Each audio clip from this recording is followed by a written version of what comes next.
it is egregious that we have to fight for health care in the 21st century for people who live in a certain demographic. And so if that's what I'm here to do, is to help champion and spread the word about here is a solution to our problem, and it doesn't take much for us to do it, then I just have to do that. Welcome to the Southside Show, your local news and information source for Atlanta's South Side. Welcome to the Southside Show. I'm your host, R.D. Jones III. The Southside Show will introduce you to talented individuals, visionary leaders, innovative entrepreneurs, and game changers that make a Southside strong. Today's guest is Joshua Butler IV, councilman for Ward D at large in the city of East Point. Welcome, Councilman. Thank you for having me, Artie. It's a pleasure to be here. Okay. Well, first and foremost, tell our Southside Show guests a little bit about your background. We know that you're a new councilman for the city of East Point, but tell us a little bit about your background. Are you from the Atlanta metro area? I'm a native of Atlanta. A native? A native, so that's very rare. A native like Atlanta common, like Atlanta, or like a little city or a little town around Atlanta? Oh, no. I was born at Piedmont Hospital. Okay, I grew up on Maxwell Drive. Okay. Moved to East Point with my family in the mid-'80s. Okay. So I'm a native. Okay. Like I said, well, this is the fourth person that I think that I've interviewed that's actually a native out of 40. Okay. In the Atlanta metro area. You very seldom find natives, that at least that I speak to. Everybody's always a transplant. Right. So, okay, all right, okay, from Piedmont Hospital. Okay, so you grew up here in the Atlanta metro area. What school did you go to? Graduated from Mays High School at Mays? the top of the class. I was 3.99 GPA. All right, man, you gotta be bragging and everything, I'm man. a brag. Hey, well, that's Got good. accepted to MIT in engineering, but Wow. I turned that down to go to Morehouse College, and so I'm really vested in the city. All right. You got brains too. Smart man, sharp. Okay, and you're part of that other fraternity. What is it? Oh, Omega Psi Phi Fraternity Incorporated. Okay, all right, Omega man. And then also, once you finished matriculating through Morehouse, what was your, what professional pursuits have you had since then? Well, great question. So I started at Morehouse, and I was on a dual degree to do science and then go do engineering. Gotcha. But I started a business while I was in college. I started this business called University Storage. And so the first year I made money to pay tuition. The next year I made enough money to, the first year I made Christmas gift money. Okay. The second year I made tuition money. The third year I made so much money I didn't know what to do with it. And I started to invest in real estate. After finishing and graduating from Morehouse College, I went on to work at Bank of America as a small business banker. And I was their top SBA lender for the entire state of Georgia at that time. Wow. And after I left the bank, I bought another moving company, merged the two together, and then so I owned a moving business for a long time. And then back in the early 2000s, I eventually sold that business, and I got into TV, film, and music, and I'm an entrepreneur, so. Yes, you are a true entrepreneur by heart. That's excellent. And now, as you were, I guess, in high school and going through college, did you always know that you wanted to be an entrepreneur? No, I had no idea. I've always had an entrepreneur spirit, but I thought I would be an engineer. Yeah. I was kind of placed on that track in school, and I'm thankful for my STEM education because it gives you the ability to think and to reason. And so even as a councilman, I find that I'm always asking questions to test the hypothesis to see what kind of valid conclusion we can come, with the goal being to make things better for people. Right. And that brings us to basically, you're now a council person. Apparently you saw that there was a need for well thought out. There was issues and concerns that you wanted to address, and you felt that you were the best to address those. Kind of what was your platform, as you actually considered, running for elected office? Well, that's a funny story. I started getting into politics. I helped a state representative, Dexter Sharper, become the first African American elected south of Albany to the State House. And I did that, really we met through business, and he asked me to come and help him. And so as a reward, he asked for me to come down to the Gold Dome and help him manage legislation. And so I did that. And literally there were times where I was holding doors open for elected officials. That's very important because everybody has to pay their dues. Right? And so there came a position when people asked me to run for office, and I turned it down several times. In fact, just to be a little personal, there was a time where in 2017, I was like, okay, very spiritual. I asked the Most High, okay, what is it that you want me to do? Right. And from that point, people asked me to run for office for city council. And I said, no, I don't know about that. I'm more Malcolm X than Martin Luther King, and so you may want someone else. And a friend of mine told me, he said, how many times does God have to tell you this is what God wants? So on that Tuesday in November, I knew I had won before they counted the votes, because I already had done what God asked me to do, and I gave it my maximum effort. And so I've been in council now for 5 years. It seems like dog years, so like 35 years. You know what it's like dealing in politics. Right. But I'm just doing so when I come to serve, it's really with the spirit of public service. Right. Not self-aggrandizement, not a spirit of ambition, but really trying to solve problems for people. Right. So I know this is a big decision on your part. You have a family, you're an entrepreneur, a serial entrepreneur, doing lots of different things. Is your family involved in your day-to-day as far as your business and the things that you do as an elected official? I grew up in a family where my dad was, he had a full-time job, and it seemed like he was a full-time politician at the same time getting part-time pay for it. Right. And we would very seldom, he would fit us in to do things with him, but at the same time, it's kind of like serving the community. That was kind of that was his push. That's where his a lot of his effort was. How are you being able to balance all of that with your family? Well, that's a great question, and it's a difficult balancing act. Fortunately, my family is very supportive, but in a very quiet way. When you think about my parents, both of them are retired educators. So my love for learning comes from them. I have a son who's an adult, so I don't have those pressures on me, Right. And so I'm looking for Mrs. Butler. She hadn't kind of gotten here yet, but she has to understand what the policy and service in the community is like. But that's where we are with it. Okay. Well, tell me, I want to learn more about your platform. I mean, what are some of your top goals or things that you want to try to accomplish as the at-large city councilman for East Point? Well, the main reason I'm here today is to talk about the lack of a hospital on the south side of Atlanta. Amen. South of I-20. Marvin Arrington, Commissioner Arrington says we're in a hospital desert. Alicia Ivey, who sits on the Fulton County, DeKalb County Hospital Authority, says we're in a health care apartheid. And when we look at that, we're in the 21st century, and we don't have a hospital south of I-20. And let me define it in a way where people truly understand it. If you look at Charleston, South Carolina, in the metropolitan area, there's a population of 290,000 people. They have 11 hospitals. When you look at south of I-20, you have roughly 200,000 people.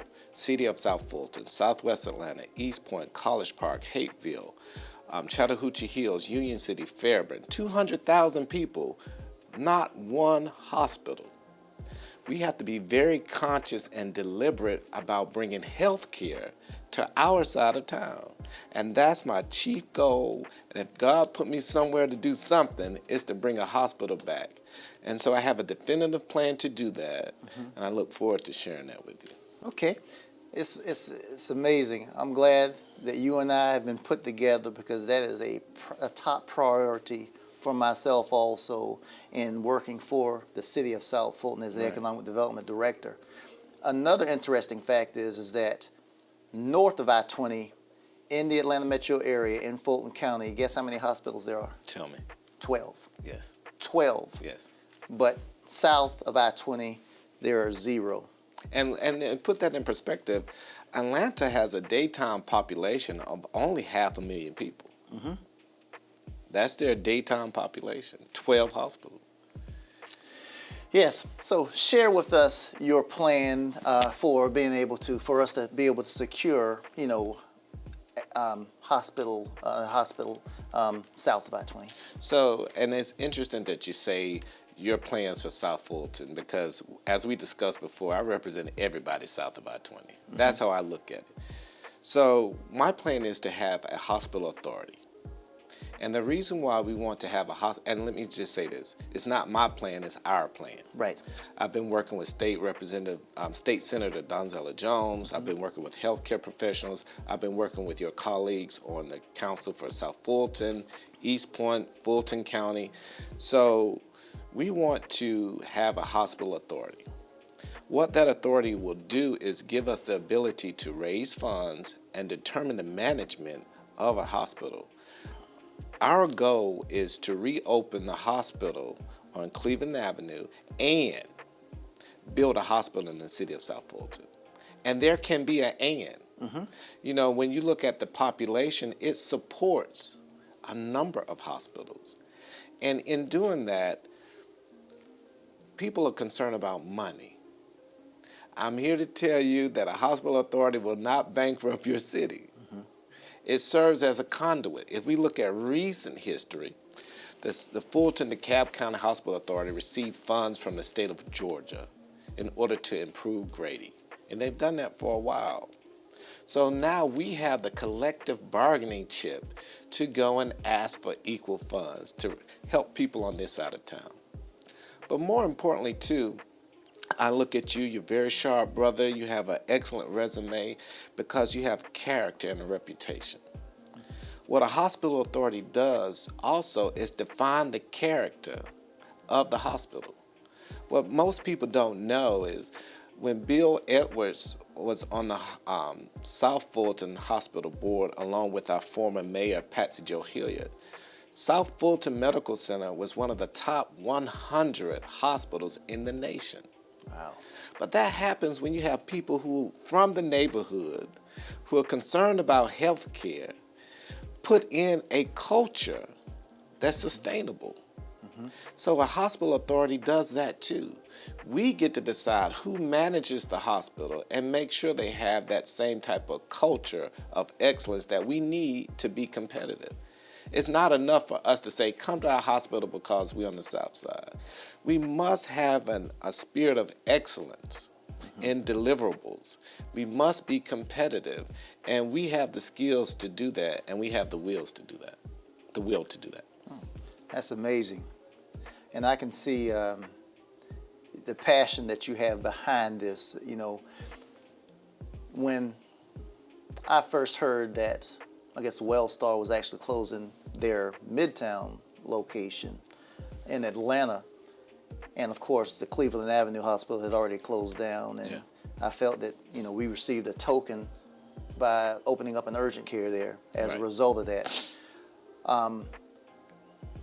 One thing about healthcare is, you have your primary care doctor, which is a person that wants to you visit that person to make sure they consistently, you get your checkups and you stay healthy over a period of time.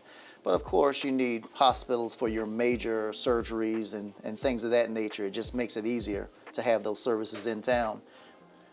We do not know the true impact of the closing of Cleveland Avenue or even of the Wellstar in Midtown, because imagine all the people that all the primary care doctors that leave the community as a result of the hospital. Imagine all the specialties that leave the community also. So everybody doesn't have a vehicle to jump in. Some Right. people have to take the MARTA line to get to their health care providers. How many issues, I mean, it's a lot that we don't know. I feel that down the road, and I hope this doesn't happen, I pray it doesn't happen, but I think that if we don't get a hospital here soon or some major medical provider here soon, that this will begin to happen, that you'll see a decline and you'll see a lot higher mortality rate here on the south side that you're not going to be seeing on the north side. I think you're absolutely right, and we're trying to get that data now. Okay. We're working to get the data of how many people in our zip codes take their health care dollars to Grady. Because it talks about the sustainability of it. But to piggyback on your point, we are one crisis away from something that's just, I'll give you a good example. The Cleveland Avenue location should support the airport. What happens if there's a tragedy at the airport? What happens to you if we're in this location and you're in a traffic accident or you have a stroke or a heart attack at 5 o'clock and you're trying to get to Grady? Because time matters in healthcare. And so we live in the 21st century. It is egregious that we have to fight for healthcare in the 21st century for people who live in a certain demographic. And so if that's what I'm here to do, is to help champion and spread the word about here is a solution to our problem, and it doesn't take much for us to do it, then I just have to do that. But I do want to stress, too, that there are a lot of people on the local level and the state level and even on the national level who want to solve this problem. And so I'm just acting as a steward and a conduit for all of these people that want to bring healthcare back in an immediate way. Okay. So, Councilman Butler, what do we need to do right now at this time to be able to help you to move this process along to a point where it's more than just talk, but we actually get this authority set up? Great question. So the state law allows for 2 independent municipalities to do resolutions to form an authority. So currently I'm working with the state senate led by Senator Donzella James, Okay. your senator, to form legislation. And so once we get a resolution, our plan is to do this. We would like all of the Southside cities to participate. But in the beginning, we're going to start with South Fulton, East Point, and looks like we have Fulton County on board to join the authority initially. Okay. Offering invitations later to the other cities to participate. So once we get the resolutions from East Point and South Fulton, we have enough to get started. The senator is leading legislation to have that authority rectified, and we're looking to do that this session. That's what I was about to ask. Yeah, Okay. and the reason why we want to do it, because momentum is important. Just like you said so eloquently before, if we don't stop this momentum from really getting too big, it may get too big to handle. There are already adverse effects happening in Clayton County because indigent care is moving to Southern Regional, and it's putting a stress on that hospital. Right. So we have to be able to spread that out. And we have to make a hospital that's competitive, that their only customer is not indigent care. And we can go into more details, but Southern Regional came up with the plan that changed a bankrupt hospital into something that was thriving based upon a few things extra that they added to delivering health care to people. And we can duplicate that model too. Grady started to do that as well. Yeah. And another, to add, I'm a part of that board for Southern Regional Medical Center. So, and I've seen the just the turnaround. And I think a year ago, maybe a year and a half ago, it was voted the best, I guess the best larger hospital in some category. But so it shows that we can have the best on the South Side. It's Yes. not something that we have to kind of reinvent the wheel. It already exists. We just need to get our minds together, work together to move this thing forward. That's right. This is fantastic. You're really exciting me. Sometimes when you're working on these projects, you kind of feel like you're alone, Right, right. and you're just moving along, and you don't see anything else moving except, you know, your mind and your voice and communicating. But we should have a follow-up conversation and really see what we can do to help you know, Representative James to continue to move this legislation along. I'm quite sure the city of South Fulton will be, is very supportive of it. Oh, yeah. Along with East Point, and I'm quite sure the South cities in general, which this particular, the Southside Show, actually, we work with all the Southside cities. So if there's anything that we can do to move the work along, you know, please let us know. I'm going to lean on you. You know, you're a good alpha man. I'm going to lean on you, brother. All right. I'm going to lean on you. All right. So is there anything else that you would like to leave our Southside Show guest with? Well, one of the things that economic development is very important. In fact, we spoke about economic development, and that's what you do. What we have to do as people who live on the South Side is really invest in ourselves. I've had a conversation with elected officials.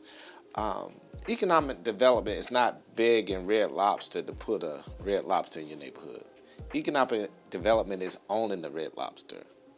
My job as a politician is to help facilitate that ownership. And so I want to say this, especially to the people on the South Side. If we don't have what you want, invent it. Do it, and your elected officials will be there to help you so that you can make the money that you need. Because if you live in the city of South Fulton, you open a business in the city of South Fulton, you're going to employ people who live in the city of South Fulton, people who are invested in you. And so as we talk about economic development, even with the hospital, this could be a gigantic catalyst for development. So stop begging folks to come to your neighborhood and do it yourself. Thank you. I appreciate those remarks. It really resonated with me. You know, we don't have to, like I said, wish it would come here, but we can actually, you know, take charge, and we can, you know, not talk it into fruition, but actually build it and make it happen ourselves. Well, thank you, Councilman Butler, Thank you. the fourth, for visiting with us, and we look forward to hearing about the great things that you're doing and working with you. Thank you. In your pursuits. Thanks for all that you do for the South Side. Thank you so much. I appreciate you so much. All right. And that's a wrap, folks. My time is up. I'm R.D. Jones, your host of the Southside Show, bringing you the latest and the greatest that the South Side has to offer. And if you don't remember anything else from this episode, please remember this. Don't sleep on the South Side. Take care, everyone. Thanks for tuning in.